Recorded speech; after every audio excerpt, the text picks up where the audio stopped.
নির্বাচিত হলে কালশী ও মিরপুর এলাকার মানুষের দীর্ঘদিনের উচ্ছেদ আতঙ্ক কাটাতে স্থায়ী পুনর্বাসনের ব্যবস্থা করা হবে বলে জানিয়েছেন ঢাকা ১৬ আসনের ধানের শীষের প্রার্থী এবং জাতীয় ফুটবল দলের সাবেক অধিনায়ক আমিনুল হক। সকল ধর্মবর্ণের মানুষের জন্য একটি অসাম্প্রদায়িক ও সম্প্রীতির সমাজ গড়ার প্রতিশ্রুতিও দেন তিনি। সকালে রাজধানীর পল্লবী সিরামিক ও উত্তর কালশী এলাকায় গণসংযোগকালে এসব কথা বলেন আমিনুল হক। আরও জানাচ্ছেন হুমায়ুন কবির। আমিনুলের মতো আমরা একজন ক্যান্ডিডেট পেয়েছি ১৬ আসনে। এটা আমাদের ১৬ আসনের ভাগ্যের বিষয়। এটা আমরা মনে করি আমিনুল আমাদের আশীর্বাদ হিসেবে আমাদের মাঝে এসেছে। এইভাবে ঢাকা ১৬ আসনের ধানের শীষের প্রার্থী আমিনুল হকের কথা বলছেন ভোটাররা। ঢাকা ১৬ আসনে আমিনুল হক জনগণের খেদমত করতে আশীর্বাদ হয়ে এসেছেন বলেও মন্তব্য করেন তারা।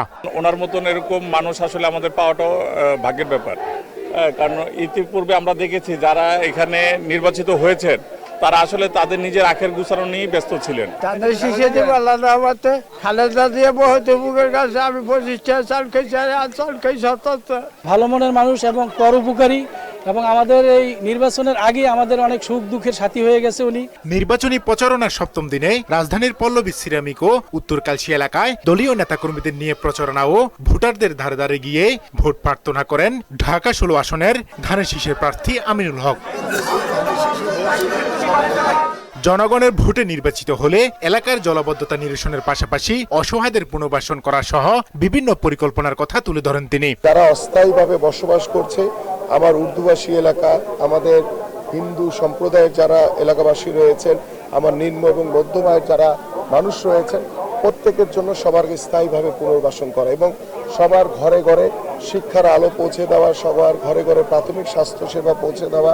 তার প্রতিদ্বন্দ্বী জামাত প্রার্থী ও কর্মীরা ভোটারদের বাসায় গিয়ে এনআইডি নম্বর সংগ্রহ করে অসহায় মানুষকে টাকার প্রলোভন দেখিয়ে বিকাশ নম্বর নেওয়া হচ্ছে বলেও অভিযোগ করেন আমিনুল হক। জামাতের যিনি প্রার্থী রয়েছেন এবং তার যারা সংগঠনের নেতৃবৃন্দ রয়েছেন তারা ঘরে ঘরে গিয়ে এনআইডি নাম্বার নিচ্ছে এবং তারা বিকাশ নাম্বার নিচ্ছে। এবং গতকালকে আমার কাছে একজন ভদ্র মহিলা অভিযোগ করলেন যে ভাই আমাকে ফোন করে বলা হয়েছে যদি তাদের মার্কায় ভোট দিতে আমাকে ৬,০০০ টাকা দেওয়া হবে এবং সেটার ভিডিও রেকর্ডিংও আছে আমাদের কাছে। আচরণবিধি লঙ্ঘন করে তাদের এই কার্যক্রম আমার কাছে মনে হয়েছে যে তারা কি সত্যিকার অর্থেই কি বাংলাদেশের গণতন্ত্র চায় কি।